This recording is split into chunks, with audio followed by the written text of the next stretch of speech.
I think that Lois very much was ahead of her time. You know, because the 50s, post-World War II, we went back to that perfect homemaker kind of thing, and she wasn't that. And I think it was really important to have that as a role model for girls my age. Lois has always been there. I mean, she was Superman's girlfriend. She actually had a comic book that was called Lois Lane, Superman's girlfriend. My agent said, well, you're going to play Lois Lane. I said, Lois Lane, Lois Lane, Lois Lane. So I dashed out to buy a comic book to see what she looked like. I'd take my allowance, and that's when comic books were a dime.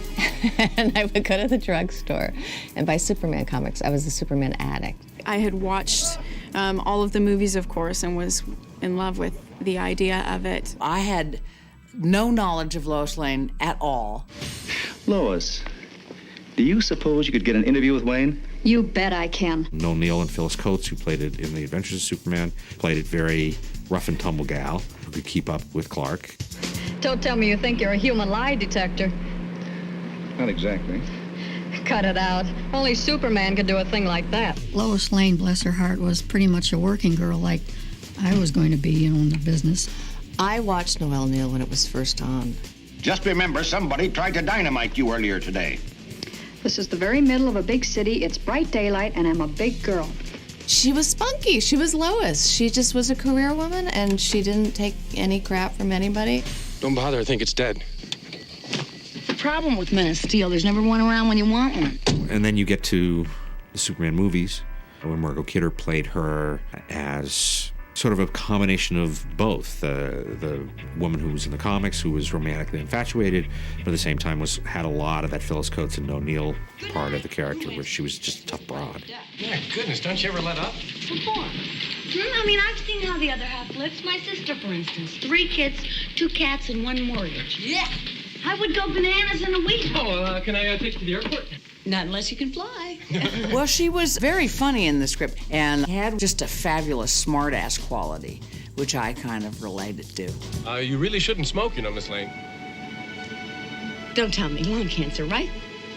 I think you very much play Lois in accord with your cultural times. And we were in the 70s.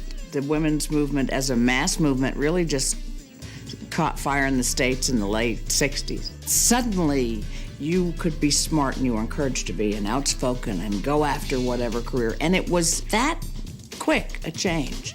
So for those of us who went through that and really did feel quite literally liberated, it was huge. And you took that value that you had learned, and I think even unconsciously to a certain extent, you put it in your characters as an actress.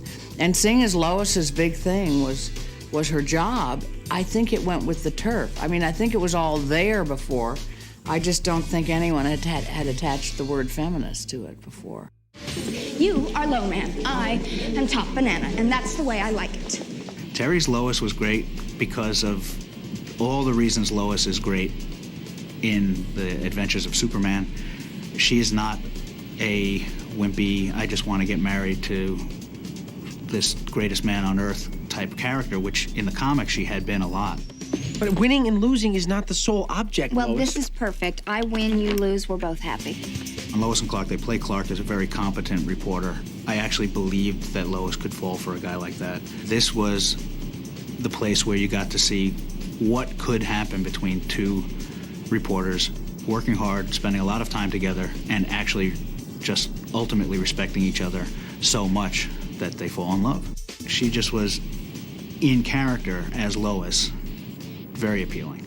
I'd love to play Den Mother, Chief, but I got that LexCorp story in a half an hour. The writers and animators on the cartoons take all the human stuff that has worked on Adventures of Superman and Lois and Clark and Smallville and play it against the fantasy stuff that live-action shows have a limitation about making it work.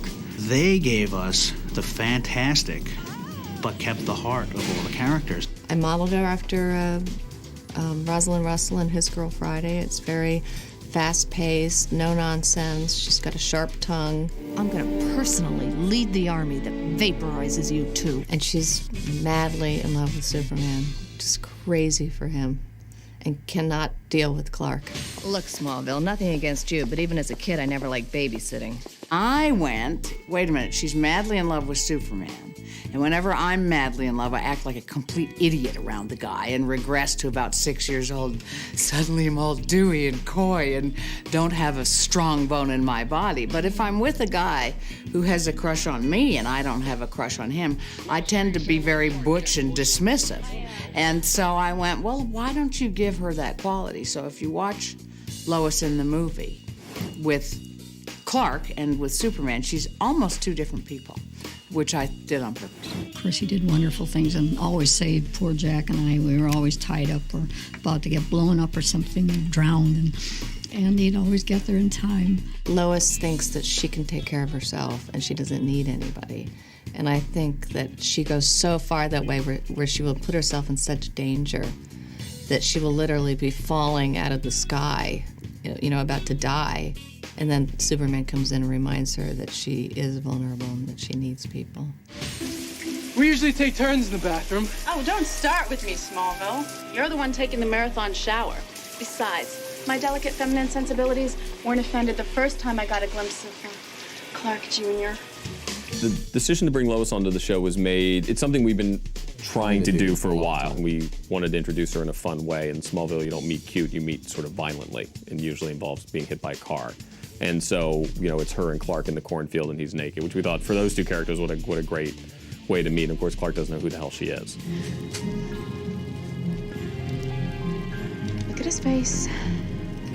Creating Smallville, sort of setting it in a modern time, was you had to sort of update or change the lore for various reasons. And it's great to think about that, going back in time and having Lois be younger and get to see her that way. Alan, Miles, and Jeff have been really great, as far as giving me a focus as to what they kind of have an idea of what they wanted Lois Lane to be. Regardless of the fact that it's Lois Lane and the fact that other people have done marvelous jobs portraying her before, this is different, she's younger. Each person does it differently. However, I couldn't really take too much of that and then apply it to the teenage Lois Lane because she's dealing with her history, and I had to deal with where she came from and having a military father and being a military brat and having a sister that she had to take care of. And so I had all of that to actually do justice to, so I couldn't really kind of focus, okay, what is the future Lois Lane? Which has worked out well because then as Lois finds it, Erica finds it in it, and it works out well. I don't know how you ever survived without me. I think it's good to mess with myths. Why not? They're constantly evolving. We all had our different takes on it, and I don't think one was better than the other. It was a smart, tough, but sexy gal who worked in a man's world. It was interesting. I did a lot of the college shows in the 70s, and a lot of little gals would come up to me and say, gee, it was something when I saw you on the tube, working as a woman in the newspaper office and part of the men's club and whatever.